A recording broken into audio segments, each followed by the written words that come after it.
नमस्कार, RN news देख रहे हैं आप। मैं हूं आपके साथ पल्लवी सिंह। उत्तर प्रदेश की खबरों की शुरुआत करेंगे, लेकिन उससे पहले इस वक्त की बड़ी और अहम खबर पर नजर डालेंगे।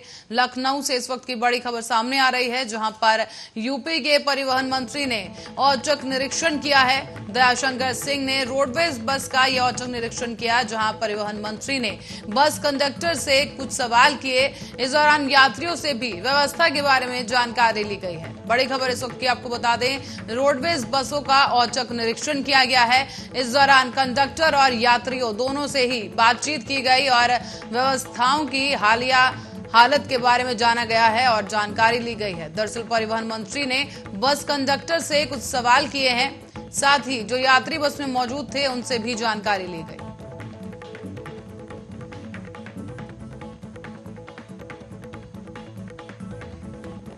आपको बता दें कि लखनऊ से एक खबर सामने आ रही है, जहां पर लगातार प्रशासन सतर्कता के साथ कार्य कर रहे हैं और विकास की ओर ले जाने के लिए काम किए जा रहे हैं। इसी दौरान निरीक्षण किया गया है, जहां रोडवेज बस का यह औचक निरीक्षण है जो कि किया गया है। इस दौरान कंडक्टर से और यात्रियों से सवाल जवाब किए गए। आपको दिखा रहे हैं, वीडियो सामने आया है जहां लखनऊ में यह औचक निरीक्षण हुआ। परिवहन मंत्री खुद पहुंचे, जहां उन्होंने औचक निरीक्षण किया है। बस के अंदर लोगों से सवाल जवाब देखिए किए जा रहे हैं, साथ ही कंडक्टर से भी सवाल जवाब किए गए। यात्रा को लेकर सवाल किए जा रहे हैं। तमाम जो व्यवस्थाएं हैं रोडवेज की तरफ से, उनको लेकर भी लोगों की प्रतिक्रिया जानने की यहां पर कोशिश की गई है।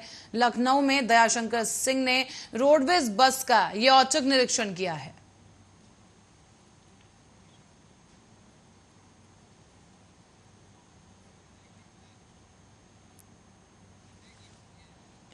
दयाशंकर खड़े हैं यहां पर बस के अंदर और मौजूद यात्रियों से पूछताछ की गई। आपको बता दें, जवाब मांगे गए किस तरीके से उनकी यात्रा को और सुगम बनाया जा सके, और रोडवेज की बसों की व्यवस्थाओं को लेकर भी तमाम सवाल किए गए हैं।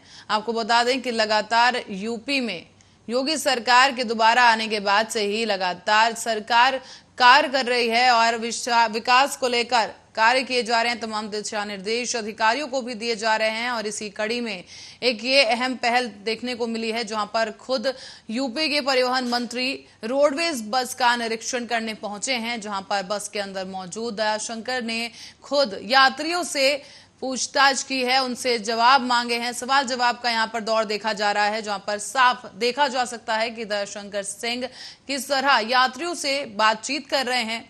उनसे तमाम सुझाव भी लिए गए, साथ ही बस के कंडक्टर से और ड्राइवर से भी इस दौरान बात की जा रही है। बस यात्रा को लेकर, रोडवेज व्यवस्थाओं को लेकर तमाम बातचीत की गई। और बलिया जिला प्रशासन ने यूपी बोर्ड परीक्षा पेपर लीक मामले में पिछले दिनों ही बलिया के 3 पत्रकारों को गिरफ्तार किया था। तो वहीं अब इस गिरफ्तारी को लेकर पूरे पूर्वांचल के पत्रकारों में आक्रोश है और सोमवार को ही सोनभद्र में संयुक्त रूप से पत्रकारों ने काली पट्टी बांधकर विरोध प्रदर्शन किया है। तो वहीं बलिया प्रशासन के खिलाफ मुर्दाबाद के नारे भी लगाए गए। इसके बाद राज्यपाल उत्तर प्रदेश के नाम उप जिलाधिकारी द्विवेदी को ज्ञापन सौंपकर तत्काल फर्जी ढंग से गिरफ्तार पत्रकारों को रिहा करने की मांग की गई। लोकतंत्र के चौथे स्तंभ के रूप में जाने जाते हैं। तो यदि हमारी आवाज कोई दबाने या कुचलने का प्रयास करेगा, उसको कतई नहीं बर्दाश्त किया जाएगा। यदि सच छापना गुनाह है, तो इस गुनाह की पुनरावृत्ति हम सभी पत्रकार बंधु करते रहेंगे। इसका नाम जो भी होगा देखा जाएगा। खरा बेच देंगे, वतन बेच देंगे, खरा बेच देंगे, गगन बेच देंगे। कलम के सिपाही अगर सो गए तो ऐसे अधिकारी वतन बेच देंगे, वतन बेच देंगे। लोकतंत्र के चौथे स्तंभ के रूप में जाने जाते हैं। और कई महीनों से फरार चल रहे एक गैंगस्टर को पुलिस ने आखिरकार गिरफ्तार कर लिया है। आपको बता दें कि मामला शाहजहांपुर का है, जहां पर और पुलिस ने बड़ी कार्रवाई करते हुए एक आरोपी को धर दबोचा है। जेल में बंद कर दिया गया है इसे, और थाना अध्यक्ष संजय कुमार के नेतृत्व में पुलिस टीम ने मुखबिर की सूचना पर गैंगस्टर एक्ट में वांछित चल रहे अभियुक्त राम नरेश, जो कि अब्दुल्ला नगर मलिकिया का कलौन पर और रोड से पुलिस ने इसे गिरफ्तार कर लिया है। थाना अध्यक्ष संजय कुमार ने बताया है कि अभियुक्त पर कलान थाना पर कई गंभीर आरोप पंजीकृत थे और आपको बता दें कई महीनों से ये आरोपी फरार चल रहा था, जिसे पुलिस ने लगातार दबिश देकर गिरधारी नगर करने के पास ही गिरफ्तार कर लिया है। आपको बता दें, पुलिस ने गिरफ्तार की कार्रवाई करते हुए न्यायालय समक्ष पेश कर आरोपी को जेल भेज दिया है। तो वहीं गिरफ्तार करने में थाना अध्यक्ष संजय कुमार समेत पुलिस टीम की यह कार्रवाई सामने आई है। जनपद में अपराधियों के विरुद्ध अभियान प्रचलित है। इसी कड़ी में थाना सदर बाजार की पुलिस द्वारा एक जुए का कारोबार करने वाले संगठित गैंग के विरुद्ध कार्रवाई की गई है। इसका गैंग लीडर संजय तिरखा है। इसमें 7 अभियुक्त हैं। इनके विरुद्ध गैंगस्टर एक्ट में कार्रवाई की गई और 4 अपराधियों को गिरफ्तार किया गया है। इसके अतिरिक्त थाना बरौद क्षेत्र में भी गैंगस्टर एक्ट में एक अभियुक्त की गिरफ्तारी की गई। जनपद में अपराधियों के विरुद्ध अभियान प्रचलित है। इसी कड़ी में थाना सदर बाजार की पुलिस द्वारा एक जुए का कारोबार करने वाले संगठित गैंग के विरुद्ध कार्रवाई की गई है। इसका गैंग लीडर संजय तिरखा है। इसमें 7 अभियुक्त हैं। इनके विरुद्ध गैंगस्टर एक्ट में कार्रवाई की गई और 4 अपराधियों को गिरफ्तार किया गया है। इसके अतिरिक्त थाना बरौद क्षेत्र में भी गैंगस्टर एक्ट में एक अभियुक्त। और बढ़ेंगे अगली खबर की ओर। बरेली से मामला सामने आया है, जहां पर एक वीडियो वायरल होते ही इलाके में हड़कंप मच गया, जिसके तहत एक पीड़िता ने अपना वीडियो वायरल कर न्याय की गुहार लगाई है। आपको बता दें कि ये पूरा मामला बरेली थाना कैंट के गांव कांधरपुर के साधवाना कॉलोनी का है, जहां पीड़िता का यह आरोप है कि वो पुलिस थाने पहुंची थी, पर जब कार्रवाई नहीं हुई तो पुलिस कर्मियों के रवैये से परेशान होकर उसने ये वीडियो बनाया और सोशल मीडिया पर पोस्ट कर दिया। तो वहीं इस बीच पीड़िता थाने के गेट पर ही बेहोश होकर गिर पड़ी। साथ ही जब इसका वीडियो बनाया गया तो पुलिस महिला कर्मी वहां पहुंची और पीड़िता को उठाकर ले गए। तो वहीं आपको बता दें कि महिला का आरोप है कि रात में 4 लोगों ने मुंह पर कपड़ा बांधकर घर में घुसाए और पीड़िता के साथ उन लोगों ने रेप किया। इस दौरान आरोपी की पहचान पीड़ित महिला के जेठ के रूप में की गई है, जिसके बाद पीड़िता रिपोर्ट दर्ज करवाने थाने पहुंची और थाने के तब से चक्कर लगा रही है, लेकिन उसकी थाने में कोई सुनवाई नहीं हुई।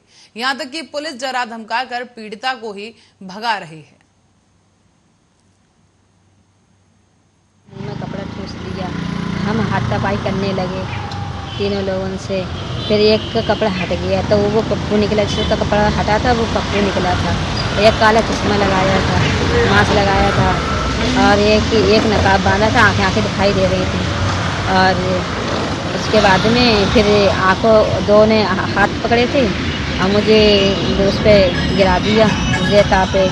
पप्पू ने नोच घसोटा था और आंखों से पट्टी बांधी, मुंह में कपड़ा था घुसा हुआ और आंखों से पट्टी बांध के फिर तीनों में से पता नहीं किसने मेरे साथ में बुरा काम करा।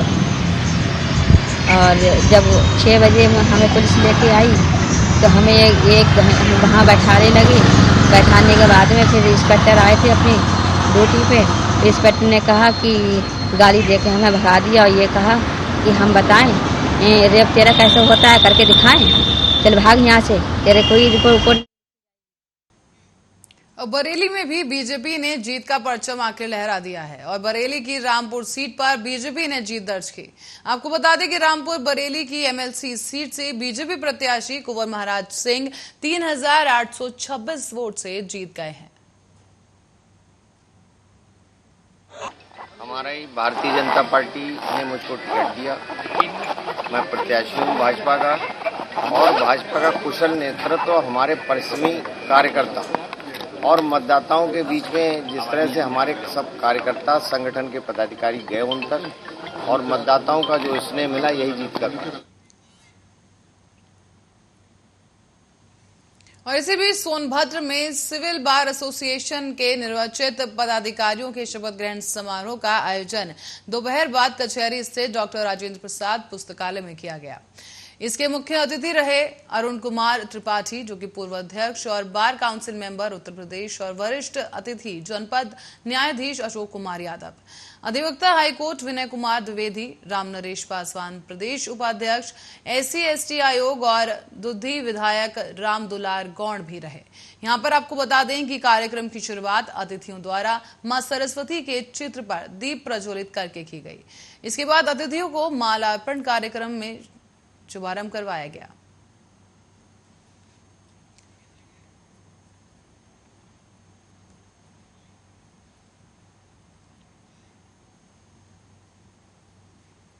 और योगी राज 2.0 में यानी कि योगी ने आते ही अपने इरादे साफ कर दिए थे कि जिसके चलते मुख्यमंत्री ने 100 दिन के अंदर ही प्रदेश में बदलाव का एजेंडा सेट किया था।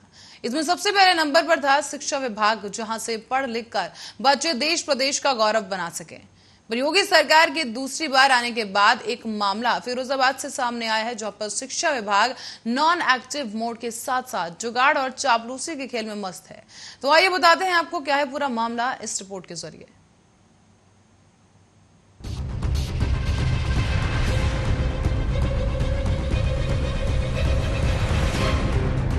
तो मतलब जी अगर मैं ये 10,000 पर ले आऊंगा तो फिर जाइए सब कुछ हो जाओगे, फिर जीपीएफ का काम हो जाएगा उसमें। और फिर जो ऑडिट हो, ऑडिट वाला, ऑडिट का कल मीटिंग है, तब पता चलेगा क्या कह रहे हैं वो ऑडिट की।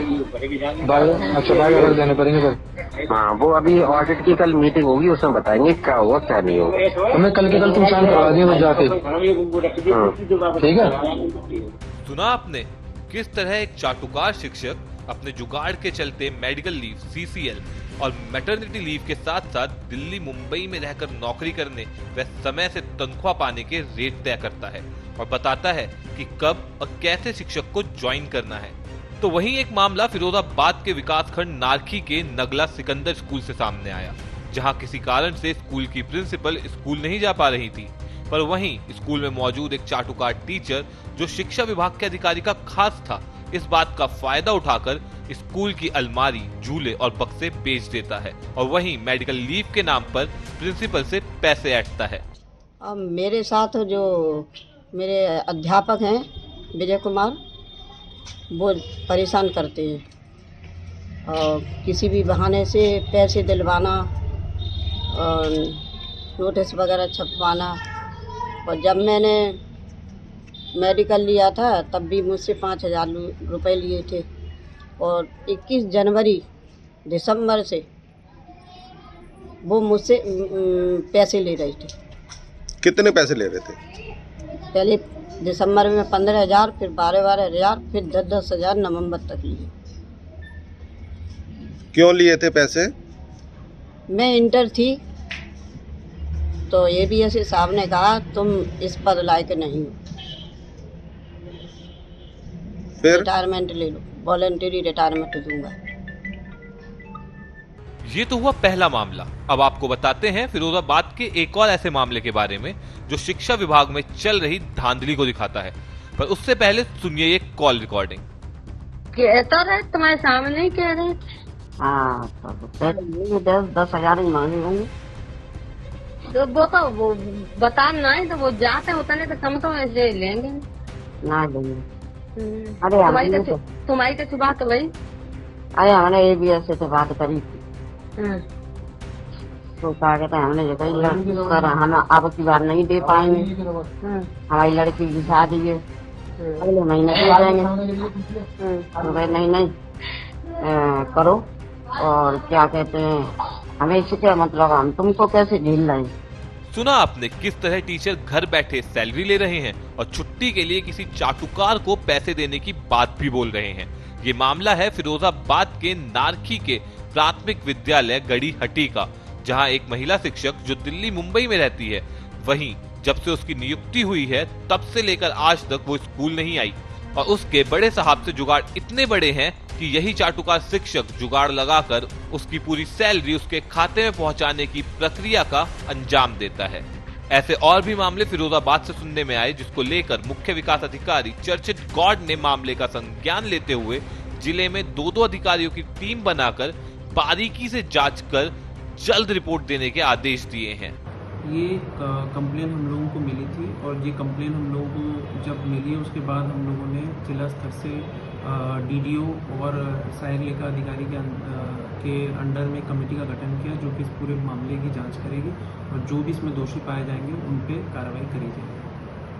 वहीं बेसिक शिक्षा अधिकारी अंजलि अग्रवाल ने भी इस मामले को गंभीरता से लेते हुए मजिस्ट्रेट जांच करने की बात कही है और उच्च अधिकारियों के संज्ञान में लाकर जांच कराने की भी बात बोली है। विभाग के स्पष्ट निर्देश हैं कि शिक्षकों को जो भी अवकाश दिए जाएंगे वो ऑनलाइन प्रक्रिया के माध्यम से दिए जाएंगे और इसके लिए मुख्यालय से जो है वो दिन भी निर्धारित है कि BO को कितने दिन में उस पर डिसीजन लेना है।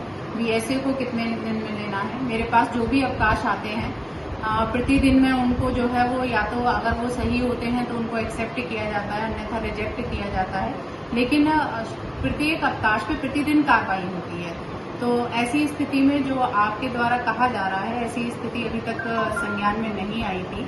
लेकिन अगर ऐसा हो रहा है तो मेरा पूरा प्रयास रहेगा कि इसकी उच्च स्तरीय जांच कराई जाए और अगर इसमें कोई दोषी है तो उसको सजा मिले।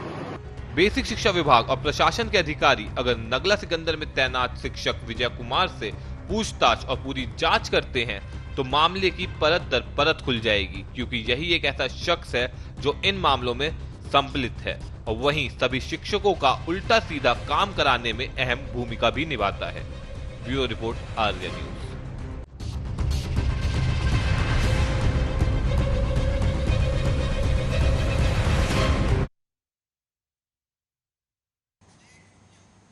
तो जैसे कि फर्जीवाड़ा आपने देखा, इस पर अभी भी कार्रवाई के अंदेशा हो सकता है, लेकिन अभी आपको बता दें कि कई भ्रष्टाचारी आरोपी इसमें सामने आने की गुंजाइश नजर आ रही है। तो चलिए इसके बाद अब रुक करते हैं कि एमएलसी चुनाव पर, जहां बीजेपी ने एक बार फिर से विजय पताका लहराया है, विजय का परचम लहराया है और कौन कौन से प्रत्याशी जीत हासिल कर इस बार सत्ता में वापस आए हैं, उस पर एक नजर डालेंगे ग्राफिक्स के जरिए कि आखिर उत्तर प्रदेश में एमएलसी चुनाव में बीजेपी के कौन से प्रत्याशी जीत हासिल कर एक बार फिर वापस से सत्ता पर विराजमान हुए हैं। तो एक ग्राफिक प्लेट के जरिए हम आपको दिखाएंगे जहां पर एमएलसी चुनाव के नतीजे सामने आ गए हैं। इस कड़ी में सबसे पहले नाम आता है दिनेश प्रताप सिंह का, जो रायबरेली से सामने आए हैं। और उत्तर प्रदेश में एमएलसी चुनाव के ये नतीजे हैं, जहां आपको बता दें कि आनंद कुमार सिंह बाराबंकी से जीते, विजय शिवहरे आगरा फिरोजाबाद से, रविशंकर सिंह पप्पू बलिया से, डॉक्टर केपी श्रीवास्तव प्रयागराज से, अन्नपूर्णा सिंह वाराणसी से, धर्मेंद्र भारद्वाज मेरठ से और पवन सिंह चौहान सीतापुर से बीजेपी उम्मीदवार जीते हैं। विशाल सिंह चंचल गाजीपुर से बीजेपी उम्मीदवार, सतपाल सैनी जीते हैं और विक्रांत सिंह रिंशो आजमगढ़ से, सीपी चंद गोरखपुर से बीजेपी पार्टी से चुनाव जीते हैं। शैलेंद्र प्रताप सिंह जीते हैं चुनाव बीजेपी से। सुभाष यदुवंश, प्रांशु दत्त फर्रुखाबाद एमएलसी चुनाव जीते हैं बीजेपी पार्टी की तरफ से।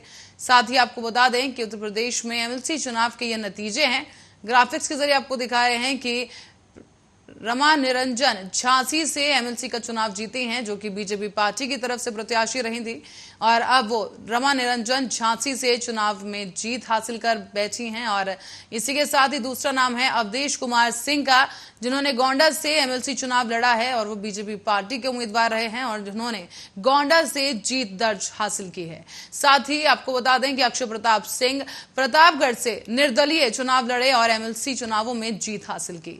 अक्षय प्रताप सिंह प्रतापगढ़ से एमएलसी चुनाव जीते हैं, जो कि निर्दलीय पार्टी से आते हैं। साथ ही इस कड़ी में हरिओम पांडे अयोध्या से चुनाव जीते हैं, जो कि एमएलसी चुनाव जीता उन्होंने और बीजेपी पार्टी से हरिओम पांडे हैं और अयोध्या से इन्होंने एमएलसी चुनाव जीत लिया है। साथ ही अब नाम आता है अविनाश सिंह चौहान का, जिन्होंने फतेहपुर से एमएलसी चुनाव में जीत हासिल की है। अविनाश सिंह भी बीजेपी पार्टी के ही उम्मीदवार थे, जिन्होंने एमएलसी चुनाव में जीत हासिल की है। महाराज सिंह बरेली से एमएलसी चुनाव जीते हैं, वो खुद बीजेपी पार्टी से आते हैं। महाराज सिंह जिन्होंने उत्तर प्रदेश में एमएलसी चुनाव में जीत हासिल की बरेली से। साथ ही इस कड़ी में प्रज्ञा त्रिपाठी का नाम सामने आता है, जिन्होंने बहराइच के श्रावस्ती से एमएलसी चुनाव में जीत हासिल की। प्रज्ञा त्रिपाठी बीजेपी की एक दमदार प्रत्याशी के रूप में यहां सामने आई हैं, जहां उन्होंने जीत हासिल की। दिनेश प्रताप सिंह रायबरेली से एमएलसी पद का चुनाव जीते हैं, वो भी बीजेपी पार्टी से आते हैं। दिनेश प्रताप सिंह रायबरेली से जीत दर्ज करने में कामयाब रहे। इसी कड़ी में आगे बढ़ेंगे, नाम है ब्रजेश सिंह प्रिंशू का, जिन्होंने जौनपुर से एमएलसी चुनाव जीत लिया है। बीजेपी पार्टी के एक कद्दावर नेता में से एक माने जाते हैं ब्रजेश सिंह प्रिंशू, जिन्होंने चुनाव जीत लिया है। और रतनपाल सिंह देवरिया कुशीनगर से एमएलसी चुनाव जीता है उन्होंने। बीजेपी पार्टी के रतनपाल सिंह देवरिया कुशीनगर से उन्होंने एमएलसी चुनाव में जीत हासिल की। साथ ही रामचंद्र प्रधान लखनऊ उन्नाव से एमएलसी चुनाव जीता है और बीजेपी पार्टी के हैं रामचंद्र प्रधान, जिन्होंने जीत दर्ज की है लखनऊ उन्नाव एमएलसी चुनाव में। साथ ही अब बात करते हैं अंगद कुमार सिंह की, जिन्होंने बाराबंकी में एमएलसी चुनाव जीता है। बीजेपी पार्टी के प्रत्याशी अंगद कुमार सिंह ने बाराबंकी से यहां पर जीत हासिल की। तो वहीं इस कड़ी में अगला नाम है विजय शिवहरे का, जिन्होंने आगरा फिरोजाबाद से एमएलसी चुनाव में जीत हासिल की है। विजय शिवहरे भी बीजेपी पार्टी के एक प्रत्याशी थे जिन्होंने वहां चुनाव लड़ा। तो वही रविशंकर सिंह पप्पू बलिया से एमएलसी चुनाव जीत चुके हैं, जो भी बीजेपी पार्टी से ही हैं, और रविशंकर सिंह पप्पू ने बलिया में विजय पताका लहराया है। तो वहीं नाम आता है अब डॉक्टर केपी श्रीवास्तव का, जिन्होंने प्रयागराज से एमएलसी का चुनाव लड़ा। केपी सिंह श्रीवास्तव भी बीजेपी पार्टी के उम्मीदवार थे और प्रयागराज से एमएलसी चुनाव में जीत हासिल करने में कामयाब रहे। अब नाम आता है अन्नपूर्णा सिंह का, जिन्होंने वाराणसी से एमएलसी का चुनाव लड़ा और निर्दलीय उन्होंने चुनाव लड़ा है और अन्नपूर्णा सिंह ने वाराणसी में जीत हासिल की। इस कड़ी में अगला नाम है धर्मेंद्र भारद्वाज का, जिन्होंने मेरठ से एमएलसी चुनाव लड़ा और बीजेपी पार्टी से आते हैं धर्मेंद्र भारद्वाज, जिन्होंने मेरठ में एमएलसी चुनाव में जीत हासिल की है। तो वहीं इस कड़ी में अगला नाम है पवन सिंह चौहान का, जिन्होंने सीतापुर से बीजेपी पार्टी की तरफ से एमएलसी चुनाव लड़ा और पवन सिंह चौहान ने वहां पर अपनी जीत दर्ज कराई है सीतापुर में। फिर अब नंबर आता है अब विशाल सिंह चंचल का, जिन्होंने गाजीपुर एमएलसी चुनाव लड़ा गाजीपुर से और बीजेपी पार्टी से आते हैं विशाल सिंह चंचल, जिन्होंने गाजीपुर में एमएलसी चुनाव में जीत दर्ज की है। तो फिर अब नाम आता है सतपाल सैनी का, जिन्होंने मुरादाबाद से एमएलसी चुनाव लड़ा और बीजेपी पार्टी से आते हैं सतपाल सैनी, जिन्होंने मुरादाबाद में जीत दर्ज की है। विक्रांत सिंह रिंशू का नाम सामने आता है, जिन्होंने आजमगढ़, एक अहम सीट मानी जाती है आजमगढ़, वहां से एमएलसी चुनाव में निर्दलीय इन्होंने जीत हासिल की है।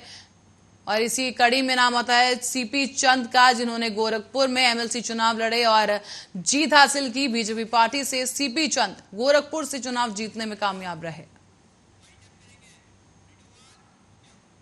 और इसी के साथ ही उत्तर प्रदेश बुलेटिन में फिलहाल के लिए इतना ही। देश दुनिया की तमाम खबरों के लिए बने रहे हमारे साथ, देखते रहे।